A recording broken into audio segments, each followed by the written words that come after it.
everyone, Jess here with another astrology report coming up for the full moon that's happening this Thursday. This is a very special moon that is called Purnima, and this moon has to do with Lord Shiva and integrating his essence and experiencing the balance of that divine masculine and divine feminine energy within us. So here's a peek at the chart. We've got the moon here. I have a whole new sun because my computer broke. So if I'm looking all these different places, I'm trying to figure this out. The moon is here at 1921, and it's actually conjunct Shiva asteroid exact at 1921. So that is very interesting for this Shiva moon. The moon is right next to Saturn at 2206, and the sun is opposite over here at 1921 Leo. So fixed air for the moon in Aquarius and fixed fire for the sun in Leo. And this means that the sun and the moon are squaring the nodes for this full moon. So if you're starting to feel like life is a pressure cooker on all sides, and any way you turn, there's just some more tension, that's because this is happening. So when there's that, this is a grand cross because it's between the fixed air, fixed fire, fixed water, and fixed earth. So all of the elements are fixed. So there's no retreating to a different part of the chart in a grand square. You just kind of endure what feels like a little bit of a crucifixion. So because this is Shiva's moon, a really good mantra to help lift this energy is Namah Shivaya. It's the seed sound of all of the elements. So chanting that mantra can help dissipate some of this crucifixion-like energy. And hopefully this is a pressure cooker that is bringing things up that need to be released, as we see in some other parts of the chart. Let me see if I can find it. 18 Taurus, which is the north node here, where Mars and Uranus and Kali asteroid have just crossed over. That degree is about a woman holding a bag out of a window and airing it out. So the need for the human destiny right now to just like air things in order that they be purified. So Namah Shivaya, Namah Shivaya. So there's a chance at this full moon for us to find that unification back in the sacred geometry within us, within our relationships, within our families. So that kind of energy is present, but it's intense because of this grand square. So let's just look back here at the moon. This degree 20 Aquarius is a big white dove, a message bearer. So this is like a symbol of the Holy Spirit in that fixed air sign. And then opposite here in the sun at 20 Leo is fixed fire. And this Sabian symbol is about a North American Indian tribe, the Zuni sun worshippers. So you can start to see this fixed air in the image of the Holy Spirit and the fixed fire in the element of these native sun worshippers. And it's like the fixed spiritualities are kind of facing each other. What is fixed holiness in the air sign? What is fixed holiness in that fire sign? And I remember reading somewhere that the different tribes of people on the earth had different affinities to the signs, and that the air element was more connected with the white man and the kind of technical advances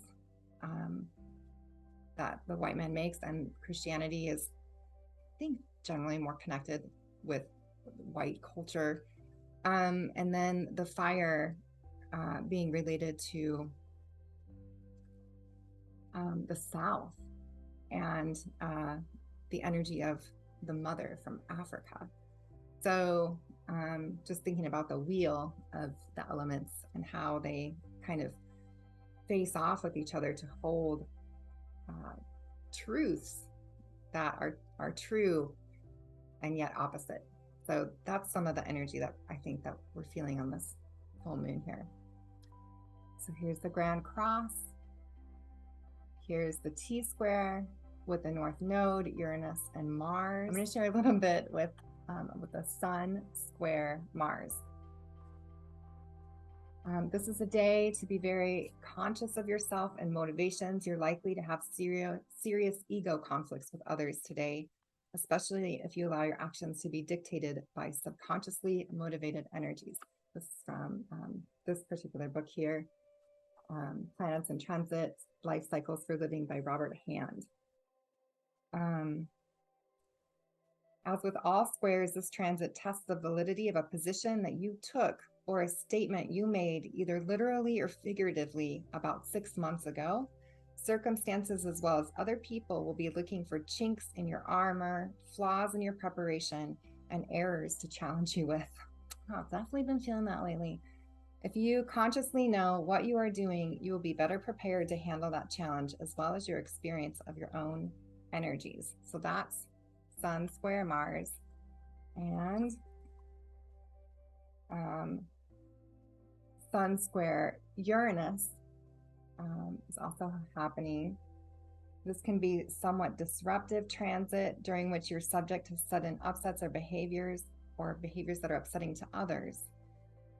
It's likely that you won't follow your normal routine under these energies. Disruption could be from automobile breakdowns, a sudden argument, or unexpected separation from someone. The main point is that there's something unexpected with this transit. Let's see if I can find Sun or Moon square Uranus. Here we go. Moon square Uranus. With this transit, you should be very careful not to be hasty, jump to conclusions, react negatively to anything that's said to you. This transit arouses an independent and rebellious spirit in just about everyone. You're inclined to do exactly the opposite of what someone suggests and to reject whatever others say simply because they said it. And let's look at the Moon square Mars. Under this transit, there's a real danger of needless disputes, irrationality, emotionalism, rash action, and hastiness, which may result in harm or inconvenience. Let me show the transit of Saturn square Mars, because that is also happening for this full moon. This can be a time of intense ego conflicts with others. You are very likely to be a loser if you're not careful. Your ambitions in various areas may provoke others to try to stop you because they feel threatened. Or it may be that you come across people whose goals are intrinsically opposed to yours. This may happen in any area of your life. It's most commonly will affect your work and social life, but it can also affect your personal and domestic life. Okay, so lots of intense square energy happening at this full moon. Jupiter is trining the midheaven here, and the midheaven is at a degree of luck. So this is the point that's directly over the sky for this event. And Sagittarius 10 is a golden-haired goddess of an opportunity. So I like to give people luck. Maybe I'm the golden goddess that's going to bring you some luck during this transit. I don't know. But with it making us try into Jupiter, it could be like a boon, a blessing, something good coming through. And that is actually making a grand fire trine here. The goddess of luck here in Sag to Ceres, the goddess of the grain, and Jupiter, the lord of justice, Thor. So I'm thinking like banquets and nourishing food and just the sigh of seeing a beautiful familiar face that lifts your heart and nourishes your spirit. So that's some good fire energy here. The sextiles we have are Pluto is still making the sextile here with Neptune, adding some support to those deep nebulous underworld experiences that we might be experiencing in our lives at this time. And the moon here is making a sextile to Chiron. So the moon and the sun are illuminating the wound. So if we're not careful with this kind of transit, you could be externalizing your frustration about the wound on others, rather than taking the time to do that inner work and make the wound conscious so that we're not suffering by avoiding it. Okay, and another sextile is Mercury is at the vertex here for this event. And this particular degree, 13 Virgo, is about a strong hand supplanting political hysteria. So the ability to navigate through this throat chakra, moving through some very intense communal hysteria. Mercury is able to navigate these intense energies and help bring calm to both sides. So that is coming through the vertex, and that's making a sextile here with Black Moon Lilith. So the great mother void, offering her containment and help at kind of holding us all through this intense time and intense transit. And remember, for these transits, that the Earth is always at the center of the chart. And let's check the cards and see what they have to say. So asking Creator, source of all light and life, and Shiva Shakti form, masculine and feminine, divine energies coming through to reveal to us images, pictures, downloads, guidance. What do we need to see today about this full moon? What's for our highest good? What's the situation? What are the challenges to the situation? And what is a solution? There we go. Yeah. Oh, wow. I love this deck. This is from the Muse deck. And we have like the transformation of our thoughts, our minds, maybe awareness of these thoughts that no longer serve us. I know yesterday I just caught myself in a lot of spiraling negative thoughts and had to come back to the practice and notice those thoughts and let them pass, and not to identify with the thoughts. So big transformation of the mind, letting those ruts die so that new life can be born, and maybe even enlightenment. As I'm thinking too that the Holy Spirit sometimes is depicted as a flame on top of the head, or as the illuminated crown chakra. What is the challenge for us? Two of materials. This has to do with balancing out the earth resources. So with the North Node in Taurus, with the energies of Uranus and Mars there,